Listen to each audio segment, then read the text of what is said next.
இன்னைக்கு வந்து எப்படி சொல்றது ஆதாரங்களோட நிரூபிச்சிருக்காங்க. இதுக்கு முன்னாடி அவங்க சொன்னப்ப பாலா ஒரு மறுப்பு வீடியோ வெளியிட்டு இருந்தாரு, இந்த மாதிரி அதெல்லாம் கிடையாது அப்படிங்கிற மாதிரி மறுப்பு வீடியோ வெளியிருந்தாரு. அது இல்லாமல் ஒரு ஆம்புலன்ஸ் மட்டும் பார்த்தீங்கன்னா ஒருத்தர் நிற்கிற மாதிரி அது டிக்கு பதில் டிடின்னு போட்டாங்க அப்படி விளக்கம்லாம் கொடுத்துருந்தாரு. இன்னைக்கு மொத்தமே பார்த்தீங்கன்னா எல்லா ஆம்புலன்ஸுமே ஃபேக்குன்னு ஒரு விஷயம் வந்து ஆதாரங்களோடு வந்திருக்கு. ஸோ இதுக்கு என்ன பாலா சொல்வார்? அப்போனா பாலாவோட இன்டென்ஷன் என்ன? உண்மையாலுமே மக்களுக்கு உதவி செய்யணுங்கிற இன்டென்ஷன் வந்து பாலா கிடையாது. எக்யூப்டு ஐசியூ ஸ்பெசிலிட்டிஸ் உள்ள ஒரு ஆம்புலன்ஸ் வாங்கணும்னா 15 லட்சத்துலேருந்து 20 லட்சம் ஆகும். பாலா வந்து ஒரு 20,000 ரூபாய் 25,000 ரூபாய்க்கு ஒரு வண்டியை வாங்கி அது ஒரு 5,000 10,000க்கு பெயிண்ட் அடித்து அவங்களுக்கு வந்து ஆம்புலன்ஸ் கொடுக்குற மாதிரி கொடுக்குறாரு. அந்த ஆம்புலன்ஸ் எல்லாமே கொடுத்ததுக்கப்புறம் அது ஓடுதா, உண்மையிலுமே சர்வீஸில் இருக்கா, யாருக்கா தெரியுமா? பாலா வந்து உதவி பண்ணுறாரு, அது நல்ல விஷயம், அதில் நம்ம ஒன்றும் தப்பாக சொல்ல வரல. ஆனால் பாலா உதவி பண்ணுறதுல வந்து உள்நோக்கம் இருக்குது அப்படிங்கிற அந்த உள்நோக்கம் இருக்குங்கிறதுக்கு இன்னொரு விஷயத்தையும் நான் இங்கே போடிட்டு, அதாவது வந்து மக்களுக்கு புரியணும் சார். மக்கள் என்ன நினைக்கிறாங்கன்னா பாலா ஆபத் பாண்டவன், பாலா கடவுள், பாலா எல்லாருக்கும் உதவி செஞ்சுட்டு இருக்காரு, பாலாவை வந்து தப்பாக சொல்கிறாங்க, பாலாவை எப்படி தப்பாக சொல்லலாம், அந்த மாதிரி வந்து மக்கள் வந்து இன்னைக்கு பாலாக்கு சப்போர்ட் பண்ணுறாங்க. இதுவே பார்த்தீங்கன்னா ஒரு தவறான வழிமுறை. அதாவது 2023 டிசம்பர்ல வெள்ளம் வந்துச்சு சென்னையில், அதாவது மெட்ராஸ்ல ஃபுல்லா வெள்ளம் வந்துச்சு. மெட்ராஸ் ஃபுல்லா பாத்தீங்கன்னா தண்ணியில மிதந்துச்சு. யாருமே எங்கேயுமே வீட்டை விட்டு வெளியில போக முடியல. ஒரு பால் பாக்கெட் அழுகிற குழந்தைக்கு வாங்க முடியல. பால் சப்ளை நின்றுச்சு. விநியோகம் வந்து அதாவது வந்து அத்தியாவசிய பொருட்கள் வந்து விநியோகம் நின்றுச்சு. காய்கறி கிடைக்கல, உங்களுக்கு வந்து அரிசி பருப்பு கிடைக்கல, மருத்துவம் கிடைக்கல. இப்படி எல்லாமே வந்து சிக்கலா இருக்கிற காலகட்டங்கள்ல போய் அங்கே கவரில் போட்டு 1000 என்னமோ ஒன்று பிஸ்கட் பேக்கெட்டு, வாட்டர் பேக்கெட்டு, என்ன வேணா இருக்கட்டும் சார், நீங்கள் வந்து அந்த மக்களுக்கு கொடுக்குறீங்க. கிட்டத்தட்ட ஒரு 200 பேருக்கோ 300 பேருக்கோ கொடுக்குறீங்க. இதுக்கு எங்கே பணம் வந்துச்சு அப்படிங்கிறது கேள்வி இருக்குல்ல, அதை அப்புறம் பேசுவோம். ஆனால் கொடுக்கும்போது இந்த மாதிரி ஒரு பேரிடர் சுச்சுவேஷனில், ஒரு வெள்ளம், ஒரு புயல், ஒரு பூகம், இந்த மாதிரி இடத்துல வந்து உதவி செய்யும் போது அதை வீடியோ எடுத்து போட்டிங்களா இல்லையா? யூடியூப்ல இருக்கா இல்லையா?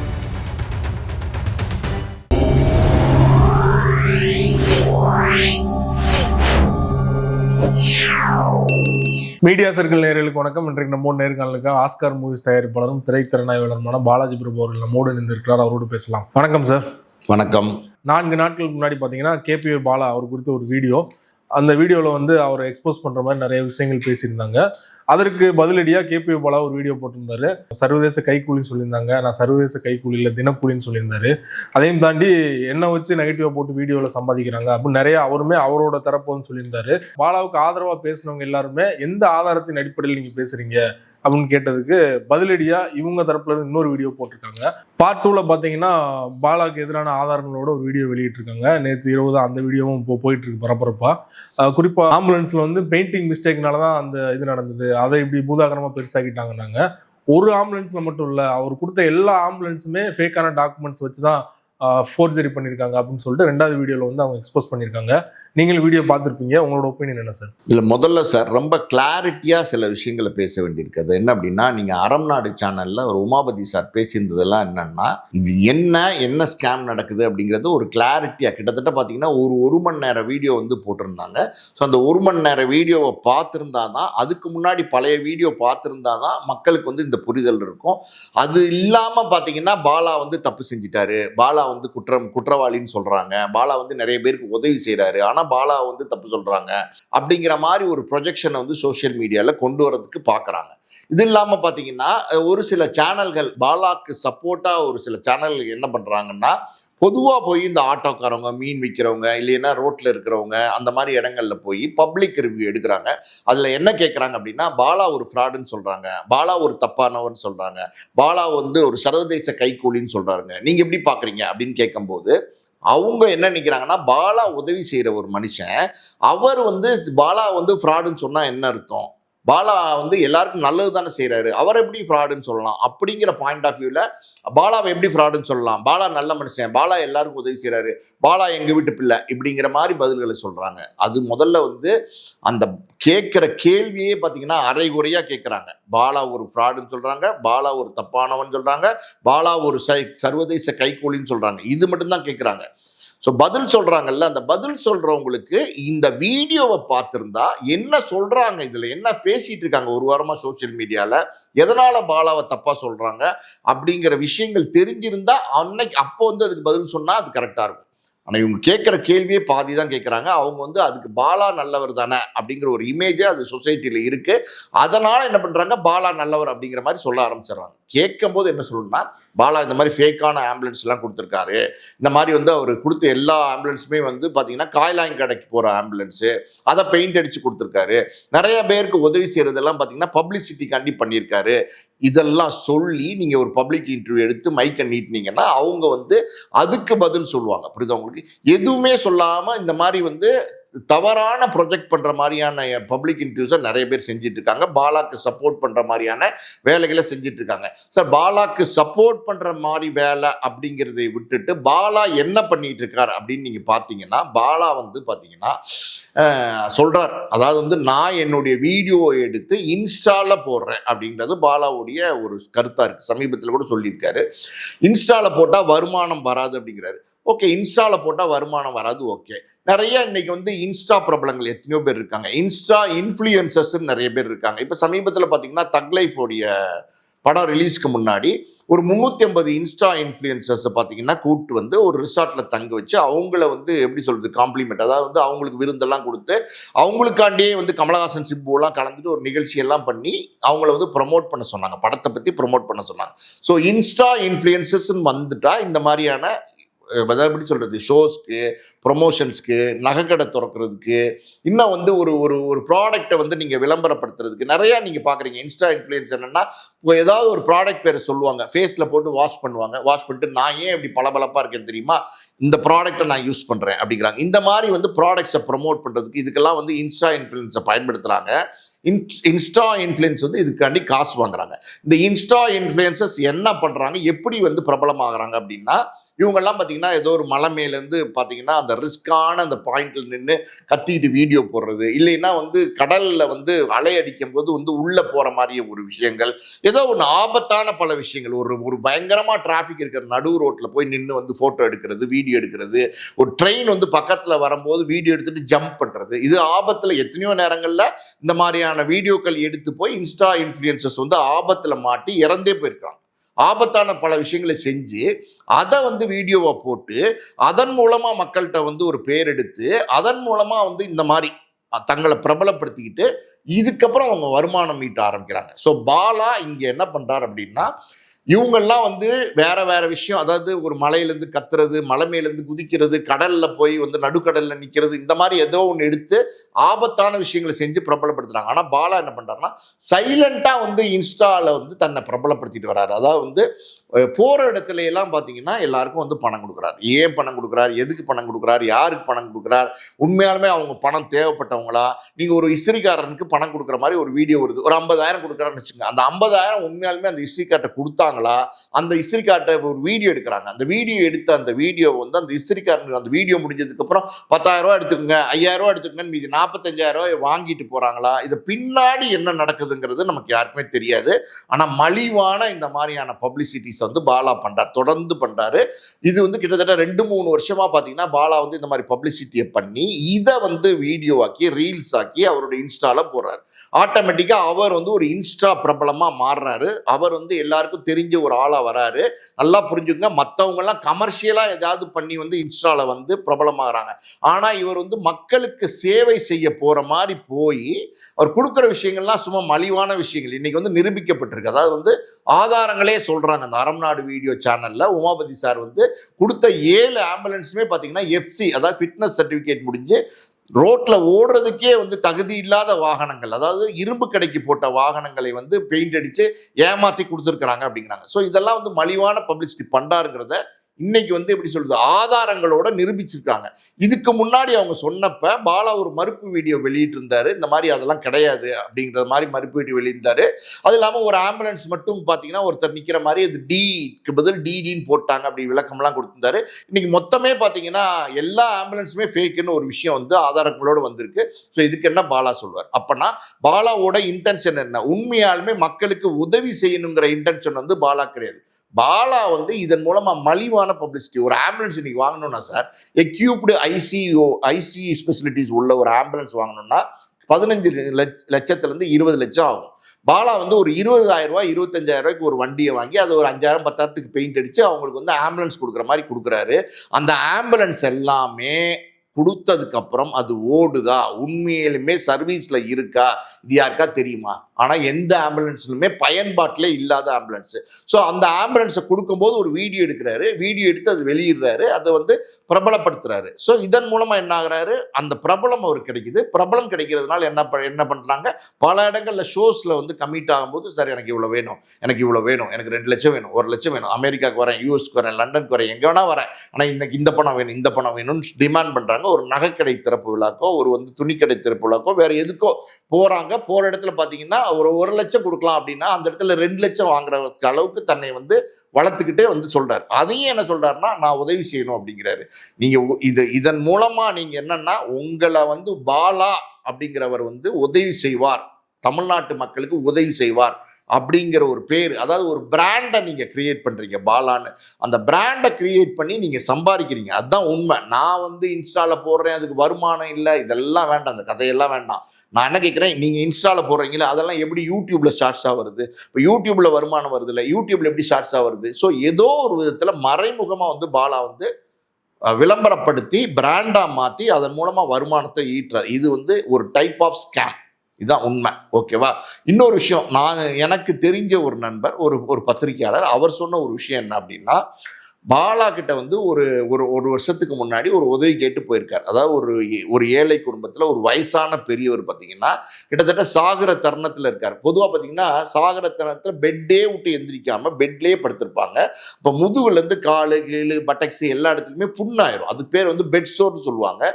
ஸோ அந்த மாதிரி புண்ணான நேரத்தில் பார்த்தீங்கன்னா அது குணப்படுத்துறது ரொம்ப ரொம்ப கஷ்டம். ஸோ அந்த மாதிரி இருக்கிறவங்களுக்கு பார்த்தீங்கன்னா வாட்டர் பெட்டுன்னு சொல்லுவாங்க. அந்த வாட்டர் பெட்டுன்னா உள்ளுக்குள்ளே வந்து தண்ணி இருக்கிற மாதிரி இருக்கும். ஸோ இந்த பெட்டில் நீங்கள் படுக்க வச்சிங்கன்னா அது உங்களுக்கு வந்து ஒரு பேலன்ஸ்டாக நீங்கள் படுக்க முடியாது, சமமாக படுக்க முடியாது.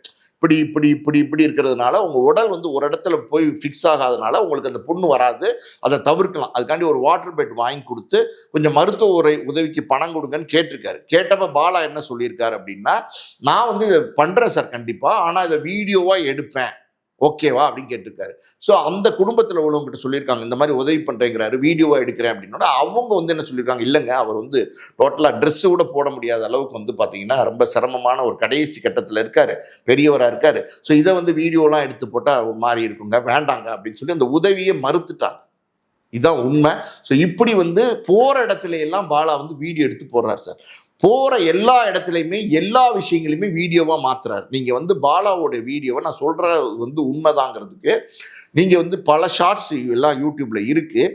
மக்கள் வந்து புரிதல் இல்லாமல் என்ன நினைக்கிறாங்கன்னா, பாலா நல்லது தானே செய்கிறாரு, அப்படிப்பட்ட நல்லது செய்கிற பாலா அவருக்கு ஏன் இவ்வளவு எதிர்ப்பு தெரிவிக்கிறாங்க, அவர் எங்கேயாவது கொள்ளடிச்சுட்டு வந்தால் கூட மக்களுக்கு தானே கொடுக்குறாரு அப்படிங்கிற மனநிலையில் மட்டுமே பார்க்குறாங்க. ஒன் ஃபோக்கஸ்டாக பார்க்குறாங்க. அதாவது வந்து குதிரைக்கு நீங்கள் லாடம் கட்டினீங்கன்னு வச்சுக்கோங்களேன், இந்த பக்கம் அந்த பக்கம், இது பின்னாடி என்ன இருக்குது முன்னாடி என்ன இருக்குது எதுவுமே தெரியாது, இது ஒரே ட்ராக்ல போகும். அந்த மாதிரி வந்து குதிரைக்கு லாடம் கட்டின மாதிரி பாலா மேலே ஒரு ஃபோக்கஸ்டாக வந்து பாலா நல்லவங்கிற ஒரு இமேஜோட மக்கள் பார்க்குறாங்க.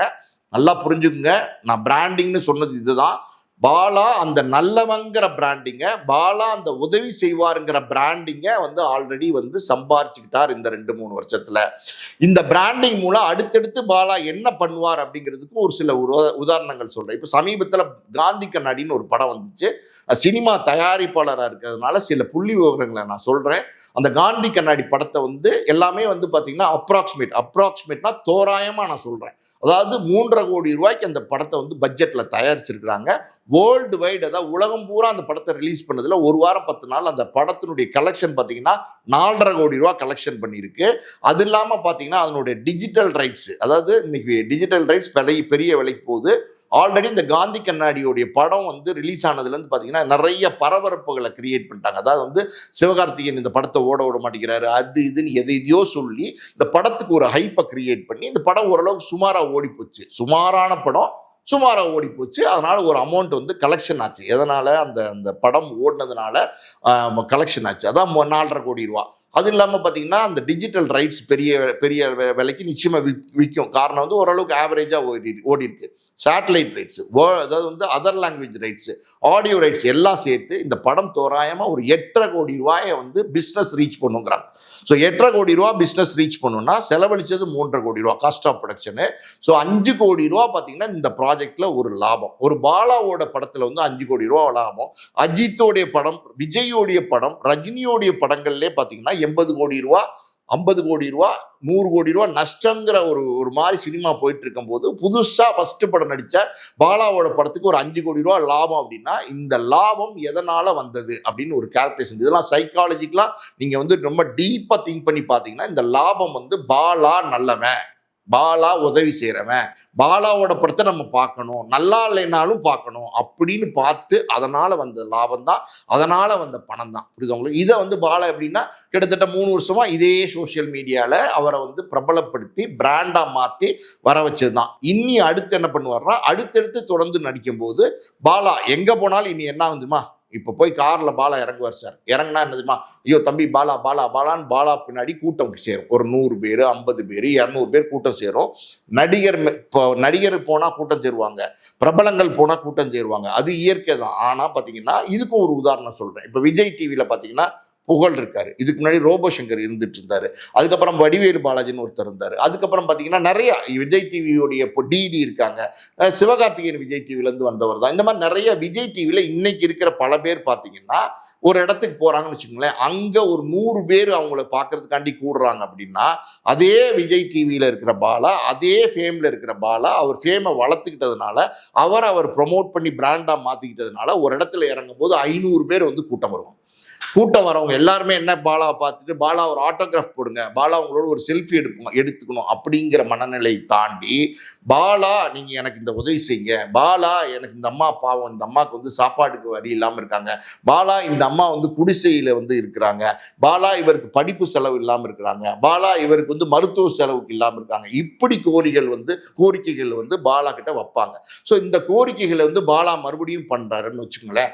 நீங்க வந்து இந்த சொசைட்டிக்கு என்ன நல்லது பண்றீங்க, நீங்க வந்து கொடுக்குறீங்கன்றீங்க, நான் சம்பாரிச்சதை கொடுக்குறீங்கிறீங்க. ஓகே, அதெல்லாம் ஓகே, நல்ல விஷயம் தான். அந்த நான் சம்பாரிச்சதை கொடுக்குறேங்கிறதையும் நான் ஒரு விஷயம் இந்த இடத்துல சொல்லிடுறேன். நான் சம்பாதிக்கிறேன், நான் கொடுக்குறேன் அப்படின்னும் போது நீங்க வந்து ஆளுமையா பேசுறீங்க, மேன்மையா படுத்திக்கிறீங்க, உங்களை மேன்மைப்படுத்துறீங்க. அப்பனா இதுக்கு முன்னாடி யாருமே வந்து சம்பாத்தியமே பண்ணலையா? நான் சம்பாதிக்கிறேன், நான் என் சம்பாதித்திலிருந்து கொடுக்குறேன். இந்த வார்த்தை மேல்மை, அதாவது ஆளுமையான வார்த்தை, உயர்ந்த வார்த்தை, உங்களை மேல்மைப்படுத்தி சொல்லக்கூடிய வார்த்தை. இந்த வார்த்தையை நீங்க பயன்படுத்துறீங்க அப்படின்னா உங்களை வந்து நீங்க வந்து சுப்பீரியரா பாக்குறீங்க. அப்ப மற்றவங்க யாருமே இந்த சொசைட்டில இருக்கிறவங்க சம்பாதிக்கலையா, யாருமே சம்பாதிக்கிறவங்க யாருமே உதவி செய்யலையா, இது வரைக்கும் இந்த சொசைட்டில இந்த டோட்டல் யூனிவர்ஸ்ல பாத்தீங்கன்னா உதவிங்கிறது யாருமே செய்யலையா? ஸோ இந்த உதவி செய்யற யாருமே வந்து அவங்கள பிரபலப்படுத்திட்டு தான் செஞ்சாங்களா அப்படிங்கிற கேள்வியெல்லாம் நிறைய வருது. ஸோ இந்த மாதிரி நீங்க வந்து ஒருத்தங்களுக்கு வந்து பிச்சை கொடுக்குற மாதிரியே எப்ப பாரு உதவி செஞ்சுக்கிட்டே இருக்கீங்கன்னு வச்சுக்கோங்களேன், அவங்களுடைய மனநிலை என்னவா இருக்கும்? கேட்டு வாங்குவோம் அப்படின்னு நினைக்கும். 100 பேர் வந்து பாலா பார்க்குறாங்கன்னு வச்சுக்கோங்க, 100 பேர்ல வந்து பாலா மாதிரி நம்ம உதவி செய்யணும் அப்படிங்கிற மோட்டிவேட் ஆகிறவங்க எத்தனை பேர் இருப்பாங்க? 2 பேர் இருப்பாங்க. அதான் உண்மை. சொசைட்டில 2 பேர் இருப்பாங்க. அந்த 2 பேர் மோட்டிவேட் ஆகி செய்வாங்க. ஓகே, அந்த 2 பேரை நீங்க மோட்டிவேட் பண்றீங்க. மற்ற 98 பேர் பாத்தீங்கன்னா நமக்கு உதவி கிடைக்காதா, எப்படியாவது பாலாட்ட இருந்து உதவி கிடைக்காதா, பாலா மாதிரி வேற யார்ட்டாந்து உதவி கிடைக்காதா, வேற யாராவது சினிமா பிரபலங்கிட்ட உதவி கிடைக்காதா, அங்க கிடைக்காதா, இங்க கிடைக்காதா? ஸோ உதவியை தேடி பிச்சை வந்து இப்போ வாங்குற மாதிரியான ஒரு மனநிலையில நீங்க மக்களை கொண்டு போய் விடுறீங்க. இது வந்து ஒரு தவறான ஒரு போக்கு. இதை வந்து பாலா வந்து தொடர்ந்து பண்ணிட்டு இருக்காரு. இன்னும் ஒரு விஷயம் சொல்றீங்க இல்லைங்க, அதாவது எம்ஜிஆர் அவர் வந்து இன்னைக்கு வந்து எல்லாருக்கும் தெரியும், அவரை கொடுத்து சிவந்த கை அப்படின்னா எம்ஜிஆர்னு சொல்லுவாங்க. ஆனா எம்ஜிஆர் வந்து தன் கொடுத்தது எங்கேயுமே அவர் சொல்லிக்கல. எம்ஜிஆர் எந்த இடத்துலையுமே நான் கொடுத்தேன் அவர் சொல்லிக்கல. எம்ஜிஆர்ட்ட உதவி வாங்கினவங்க, நாங்க உதவி வாங்கணும், இந்த காலகட்டத்தில் இப்படி போனோம், ஒரு கஷ்டம் போய் நின்னோம், இந்தாங்கன்னு அள்ளி கொடுத்தாரு, 5 லட்சத்தை கொடுத்தாரு, இதை கொடுத்தாரு, அதை கொடுத்தாருன்னு எம்ஜிஆரை பற்றி எம்ஜிஆர் கிட்ட உதவி வாங்கினவங்க தான் வந்து சொல்லியிருக்கிறாங்க. இதே மாதிரி நீங்க விஜயகாந்த் எடுத்துக்கிட்டீங்கன்னா, இவர் பாலா என்ன பண்றாருன்னா இந்த எம்ஜிஆர் விஜயகாந்த் இவங்களையெல்லாம் தன்னுடைய ஸ்ட்ராட்டஜிக்குள்ள கொண்டு வராரு. விஜயகாந்த் வந்து கேப்டன் மாதிரி அப்படின்றது சொல்றாரு, கேப்டன் மாதிரி நான் உதவி செய்ய அப்படிங்கிறார். ரைட், விஜயகாந்த் உதவி செஞ்சார். விஜயகாந்த் வந்து இயல்பாவே வந்து உதவி மனம் படைத்தவராக இருந்தார். விஜயகாந்த் வந்து எந்த காலகட்டங்களில் தான் செஞ்ச உதவி வீடியோ எடுத்து போட்டார். விஜயகாந்த் வந்து மற்றவங்க சொல்லுவாங்க, அதாவது வந்து அப்பா அவர் ரொம்ப சிம்பிளான ஆளுப்பா, அவர் வருவார் 10 பேர் தூங்கிட்டு இருந்தா கூட அவர் ஒரு பாயை விரிச்சுட்டு தலானியை போட்டுக்கிட்டு யாரை பற்றியும் கேட்க மாட்டார், சட்டையை கழட்டி போட்டு ஒரு வேட்டியை கழட்டிட்டு அவர் வாட்டு தூங்கிட்டு இருப்பார்ப்பா, ரொம்ப சாதாரணமானப்பா. இது வெளியில் வேற ஒருத்தன் சொல்லுவான். அதே மாதிரி பார்த்தீங்கன்னா, நான் ஒரு சின்ன உதவி கேட்டு போனேன், இந்தாங்க அப்படின்னு அள்ளி கொடுத்தாங்க அப்படின்னு சொல்லி விஜயகாந்தை பற்றி விஜயகாந்த் கிட்ட உதவி வாங்கினவங்க தான் வெளியில் சொல்லுவாங்களே தவிர, விஜயகாந்த் எந்த காலத்துலையுமே பார்த்தீங்கன்னா நான் வந்து உதவி பண்ணேன்னு சொன்னதே கிடையாது. ஸோ இப்படியெல்லாம் இருக்கும்போது இவங்களையெல்லாம் நீங்கள் ஒரு பிராண்டுக்குள்ளே இவங்களையெல்லாம் நீங்கள் ஒரு இது அதை எப்படி சொல்கிறது, உங்களுடைய அதாவது நீங்கள் செய்கிறது உங்களோட தவறுகள், அந்த தவறுகளுக்குள்ளே நீங்கள் கொண்டு வரீங்க. இந்த இடத்துல நம்ம ஒரு உதாரணம் சொல்லலாம் சார். இப்போ அகரம் ஃபவுண்டேஷன் வந்து உதவி செய்கிறாங்களே, படிப்பு உதவி செய்கிறாங்களே, அது தப்பு இல்லையா அப்படின்னு நீங்கள் கேட்கலாம். ஆனால் அது தப்பே கிடையாது. அது எப்படின்னா, அவங்க வந்து ஒரு ஆர்கனைசேஷன், ஒரு நிறுவனமாக வந்து கிட்டத்தட்ட 15 வருஷமாக நடத்திட்டு வராங்க. ஒவ்வொரு ஆண்டும் பார்த்தீங்கன்னா சூர்யா அவருடைய வருமானத்துலேருந்து 5 கோடி ரூபாயை வந்து அகரம் ஃபவுண்டேஷன் கொடுக்குறாரு, அவருடைய கான்ட்ரிபியூஷனாக கொடுக்குறாரு. இதுக்கு எல்லாத்துக்கும் கணக்கு வழக்கு வச்சுருக்காங்க, பிளாக் அண்ட் ஒயிட்டில் ஓப்பனாக வந்து கணக்கு வழக்கு வச்சுருக்காங்க அகரம் ஃபவுண்டேஷன். இன்னொரு முக்கியமான விஷயத்தையும் இந்த இடத்துல நான் பதிவிடுறேன். அது என்ன அப்படின்னா, அகரம் ஃபவுண்டேஷனில் வந்து ஒரு கஷ்டப்படுற கல்வி அடுத்த நிலைக்கு படிக்க முடியாமல் நல்லா படிக்கக்கூடிய மாணவர்களை தேர்ந்தெடுக்கிறதுக்கு ஒரு குழு வச்சிருக்காங்க. ஸோ யாருக்கு உதவி தேவைப்படுது, யாருக்கு உதவி கொடுக்கணும், இது எல்லாமே பார்த்தீங்கன்னா ஒரு குழுவை அமைச்சு அவங்க வந்து தேர்ந்தெடுத்து அந்த மாணவர்களுக்கு உதவி செய்கிறாங்க. அந்த மாணவர்களை வந்து பட்டதாரிகளாக மாற்றுறாங்க. ஒருத்தர் டாக்டராக மாற்றினா என்ன ஆகும்னா, நாங்கள் நல்லா புரிஞ்சுக்க சார், ஒருத்தருக்கு கல்வி கொடுக்குறாங்க, அந்த கல்வி வந்து அவங்களுக்கு உதவியாக கொடுக்குறாங்க, இலவசமாக படிக்க வைக்கிறாங்க, அவங்களுக்கு சப்போர்ட் பண்ணுறாங்க. ஆனால் நீங்கள் சப்போர்ட் பண்ணோன்னே அவன் என்ன ஆகுறான், நாளைக்கு ஒரு டாக்டராக மாறுறான். டாக்டராக மாறினோன்னே சொசைட்டியில் அவன் வந்து 10 பேருக்கு சேவை செய்கிறான், 10 பேருக்கு வந்து உதவி செய்கிறான், 10 பேர் அதாவது வந்து தானே வாழ முடியும் அப்படிங்கிற ஒரு பொருளாதாரத்தை தன்னாலே உயர்த்திக்க முடியும் அப்படின்னு அவனே ஒரு ஆயுதமாக அவனே வந்து சம்பாதிக்க ஆரம்பிக்கிறான். ஒரு வக்கீல் அதே மாதிரி தான், ஒரு இன்ஜினியர் அதே மாதிரி தான். ஸோ ஒரு பட்டதாரியாக நீங்கள் உருவாக்கி விட்டீங்கன்னா அவன் நாளைக்கு வந்து அவனை வந்து காப்பாற்றிக்கிற அளவுக்கு வந்து பலசாலியாக மாறுறான். இப்போ பாலா கொடுக்குற உதவி, பாலா அயன் பாக்ஸ் வாங்குறவர் என்ன பண்ணுவார், அயன் பாக்ஸ் வாங்கி தேய்ப்பார். பாலா கிட்ட தையல் மிஷின் வாங்குறவங்க என்ன பண்ணுவாங்க, தையல் மிஷின் வச்சு தப்பாங்க. இதெல்லாம் ஒரு தனி நபருக்கு நீங்கள் செய்கிற உதவி. அகரம் ஃபவுண்டேஷன் என்பது ஒரு குழுவை அமைச்சு பல பேருக்கு பண்ணுற கல்வி உதவி. அந்த உதவியின் மூலமாக அடுத்த கட்டத்துக்கு அவங்க போகிறாங்க, அவங்களே வந்து பெரிய ஆளாக மாறுறாங்க, சம்பாதிக்கிறாங்க, பல பேருக்கு அவங்க செய்கிறாங்க உதவி. இதுதான் மோட்டிவேஷன். நல்லா கேட்டுக்கங்க, இதுதான் மோட்டிவேஷன். இது இல்லாமல் நான் இன்னும் சில விஷயங்களை வந்து நான் பதிவு பண்ண விரும்புகிறேன். இப்போ பார்த்தீங்கன்னா ஒரு சொன்னாதான் புரியும் மக்களுக்கு. அகரம் ஃபவுண்டேஷனில் ஒரு விஷயம் பண்ணாங்க சில வருடங்களுக்கு முன்னாடி. அது என்ன அப்படின்னா, ஒரு மாணவி அவங்க வந்து இலங்கையிலேருந்து அகதியாக வந்தவங்க. அவங்க வந்து பார்த்தீங்கன்னா திருநெல்வேலியில் எங்கேயோ இருந்திருக்காங்க, +2 வரைக்கும் படிச்சிருக்காங்க. சட்டக்கல்வி அதான் வந்து வழக்கறிஞராக மாறணுங்கிறதுக்காண்டி படிக்கணும்னு ஆசைப்படுறாங்க. ஆனால் வந்து நீங்கள் இந்தியன் சிட்டிசன் கிடையாது, நீங்கள் வந்து சட்டம் வந்து படிக்க முடியாது, இந்த நாட்டில் வந்து சட்டம் படித்து இந்த நாட்டில் வந்து நீங்கள் வந்து வழக்கறிஞராக வந்து நீங்கள் ப்ராக்டிஸ் பண்ண முடியாது அப்படிங்கிறதுனால அவங்களுக்கு இது மறுக்கப்படுது, சட்டக்கல்வி படிக்கிறதுக்கு மறுக்கப்படுது அந்த அகதியாக வந்த மாணவிக்கு. இது எப்படியோ அகரத்துக்கு அவங்க கொண்டு போகிறாங்க, அகரத்தின் பார்வைக்கு. அகரம் ஒரு குழுவாக போய் இந்த விஷயங்களை வந்து அங்கே சம்மந்தப்பட்டவங்ககிட்ட பேசி புரிய வச்சு அந்த மாணவியை திருநெல்வேலி சட்டக்கல்லூரியில் சேர்த்து அந்த மாணவிக்கு கல்வி உதவி செய்து அந்த மாணவியை படிக்க வச்சு இன்னைக்கு அந்த மாணவி படித்து இன்னைக்கு ஒரு வழக்கறிஞராக ப்ராக்டிஸ் பண்ணிட்டு இருக்காங்க. ஸோ எப்படி பாருங்க, எப்படி உதவிங்கிறது இப்படி இருக்கணும். இதை தவிர்த்து நீங்கள் நிறைய உதவி நம்ம கொடுக்குறோம் சார், எத்தனையோ உதவிகள் நம்ம கொடுக்குறோம், அது வேற விஷயம். பாலா வந்து உதவி பண்ணுறாரு, அது நல்ல விஷயம், அதில் நம்ம ஒன்றும் தப்பாக சொல்ல வரல. ஆனால் பாலா உதவி பண்ணுறதுல வந்து உள்நோக்கம் இருக்குது அப்படிங்கிற அந்த உள்நோக்கம் இருக்குங்கிறதுக்கு இன்னொரு விஷயத்தையும் நான் இங்கே கோடிட்டு, அதாவது வந்து மக்களுக்கு புரியணும் சார். மக்கள் என்ன நினைக்கிறாங்கன்னா, பாலா ஆபத் பாண்டவன், பாலா கடவுள், பாலா எல்லாருக்கும் உதவி செஞ்சுட்டு இருக்காரு, பாலாவை வந்து தப்பா சொல்றாங்க, பாலாவை எப்படி தப்பா சொல்லலாம், அந்த மாதிரி வந்து மக்கள் வந்து இன்னைக்கு பாலாக்கு சப்போர்ட் பண்றாங்க. இதுவே பாத்தீங்கன்னா ஒரு தவறான வழிமுறை. அதாவது ஒரு குறுகிய காலத்துல கிட்டத்தட்ட ஒரு 3 வருஷத்துக்குள்ள எங்கேயோ காரைக்கால்ல இருந்து வந்த ஒரு பையன், சாதாரணமான ஒரு பையன், 23-24 வயசு உள்ள பையன், அந்த பையன் இந்த உதவி செய்யறேங்கிற மாதிரியே வந்து சொசைட்டிக்கு செஞ்சு அதை வந்து ப்ரொமோட் பண்ணி அதன் மூலமா இன்னைக்கு மக்கள் மனசுல என்ன பண்ணிட்டாரு, பாலா வந்து உதவி செய்யறப்பா, அப்பா பாலாப்பா பாலா கடவுள்பா, பாபா ஆபத் பாண்டவன்பா, எல்லாத்துக்கும் பாலா ஆபத் பாண்டவனை போய் நிற்பாரா? எல்லா இடத்துலையும் பாலா வந்து உதவி செய்வாரா? எல்லா இடத்துக்கும் வந்து சோறு போடுவாரா? இந்த உலகத்தில் இருக்கிற எல்லா மக்களுக்கும் பாலா வந்து உதவி செஞ்சிருவாரா? என்ன கோட்பாடு பாலாவுடைய கோட்பாடு? நான் உதவி செய்வேன், நான் உதவி செய்வேன், நல்லதுதான், நீ உதவி செய்ய. அந்த உதவி எதுக்கு வெளியில சொல்ற? நீ அந்த உதவி எதுக்கு வீடியோ எடுத்து போடுற? அந்த உதவி எதுக்கு நீ பிரபலப்படுத்துற? அதனால நீ எதுக்கு பிரபலமாய்க்கிற? நான் கேட்கிறேன் இன்னொரு சிம்பிளான விஷயம். இந்த ஒரு தையல் மிஷின் வாங்கி கொடுக்கறது, ஒரு வாஷிங் மிஷின் வாங்கி கொடுக்கறது, ஒரு அயன் பாக்ஸ் வாங்கி கொடுக்கறது, அப்புறம் பார்த்தீங்கன்னா இந்த அபினவ்னு ஒரு நடிகர், அவருக்கு போய் ஒரு 1 லட்சமோ 2 லட்சமோ கொடுக்குறது, இதெல்லாம் ஓகே. இதெல்லாம் நீங்கள் வீடியோ எடுத்து போடுறீங்க, இதெல்லாம் நீங்கள் பிரபலப்படுத்துறீங்க, இதெல்லாம் ஓகேங்க. நான் ஒரே ஒரு கேட்குறேன், 2023 டிசம்பரில் வெள்ளம் வந்துச்சு சென்னையில், அதாவது மெட்ராஸில் ஃபுல்லாக வெள்ளம் வந்துச்சு. மெட்ராஸ் ஃபுல்லாக பார்த்தீங்கன்னா தண்ணியில் மிதந்துச்சு. யாருமே எங்கேயுமே வீட்டை விட்டு வெளியில போக முடியல. ஒரு பால் பாக்கெட் அழுகிற குழந்தைக்கு வாங்க முடியல. பால் சப்ளை நின்றுச்சு. விநியோகம் வந்து அதாவது வந்து அத்தியாவசிய பொருட்கள் வந்து விநியோகம் நின்றுச்சு. காய்கறி கிடைக்கல, உங்களுக்கு வந்து அரிசி பருப்பு கிடைக்கல, மருத்துவம் கிடைக்கல. இப்படி எல்லாமே வந்து சிக்கலா இருக்கிற காலகட்டங்கள்ல மிதந்துட்டு இருக்கு 4-5 நாளா. என்ன பண்ண முடியும்? எல்லாத்தையும் மின்சாரத்தை கட் பண்ணா இப்படி காலகட்டங்கள்ல நீங்க வந்து ஒரு குடிசை பகுதிக்கு போறீங்க. நீங்க அந்த வெள்ளத்துல கிட்டத்தட்ட இடுப்பை தாண்டி இருக்கிற தண்ணிக்குள்ள நீங்க வந்து குடிசை பகுதிக்கு போறீங்க. போய் அங்கே கவரில் போட்டு 1000 என்னமோ ஒன்று பிஸ்கட் பேக்கெட்டு, வாட்டர் பேக்கெட்டு, என்ன வேணா இருக்கட்டும் சார், நீங்கள் வந்து அந்த மக்களுக்கு கொடுக்குறீங்க. கிட்டத்தட்ட ஒரு 200 பேருக்கோ 300 பேருக்கோ கொடுக்குறீங்க. இதுக்கு எங்கே பணம் வந்துச்சு அப்படிங்கிறது கேள்வி இருக்குல்ல, அதை அப்புறம் பேசுவோம். ஆனால் கொடுக்கும்போது இந்த மாதிரி ஒரு பேரிடர் சுச்சுவேஷனில், ஒரு வெள்ளம், ஒரு புயல், ஒரு பூகம், இந்த மாதிரி இடத்துல வந்து உதவி செய்யும் போது அதை வீடியோ எடுத்து போடுறீங்க. போட்டிங்களா இல்லையா? போட்டிங்களா இல்லையா? யூடியூப்ல இருக்கா இல்லையா? எப்படி அதை வீடியோ எடுத்து போட உங்களுக்கு மனசு வந்துச்சு? இந்த மாதிரி நிலைமையில மக்களே வெளியில வர முடியாம தவிச்சிட்டு இருக்காங்க சார். இந்த நிலைமையில உங்களுக்கு இந்த வீடியோ தேவையான்னு கேட்கிறேன் நான். நீங்க செய்ய வேண்டிய உதவியை நீங்க செய்யுங்கன்ற. நான் வேணான்னு யாருமே சொல்லலை. நீங்க போங்க, வெள்ளம் இருக்கிற பகுதிக்கு, தாழ்வான பகுதிகளுக்கு போங்க. உங்களுக்கு மனசு இருக்கிறது கொடுங்க.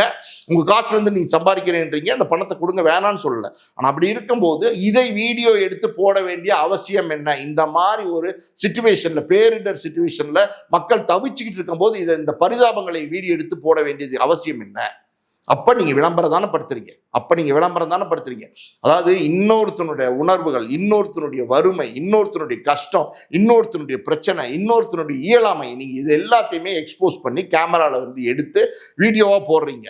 இது நான் என்ன கேட்கிறேன், நீங்க இது சரி சார், நீங்க வீடியோ போடுறீங்க, உங்களை வந்து பிரபலமாக்கி எல்லாம் ஓகே. நான் என்ன கேட்கிறேன், இந்த உதவி கொடுக்குறீங்கல்ல, உதவி வாங்குறாருல, உதவி வாங்குறவோடைய போட்டோ வந்து நீங்க ஃபேட் பண்ண வேண்டியதானே? அதாவது வந்து எத்தனையோ வழிமுறைகள் இருக்கு. அவர் முகம் தெரியாத மாதிரி வந்து நீங்க ஃபேட் அவுட் பண்ணலாம், இல்லைன்னா வந்து நீங்க அந்த இடத்துல மட்டும் வேற ஏதாவது பிளாக் பண்ணலாம், ஏதோ ஒன்று பண்ணலாம். நீங்க எல்லாத்தையுமே பிரபலப்படுத்தி, எல்லாரையுமே நீங்க கேவலப்படுத்தி, நீங்க உங்களுக்கு புகழ் வேணும், உங்களுக்கு பணம் வேணும், உங்க வருமானத்தை நீங்க பெருக்கிக்கணுங்கிற சுயநலத்தோட செஞ்சுட்டு நீங்க வந்து மக்களுக்கு நான் செய்யறேன்னு சொல்றீங்க.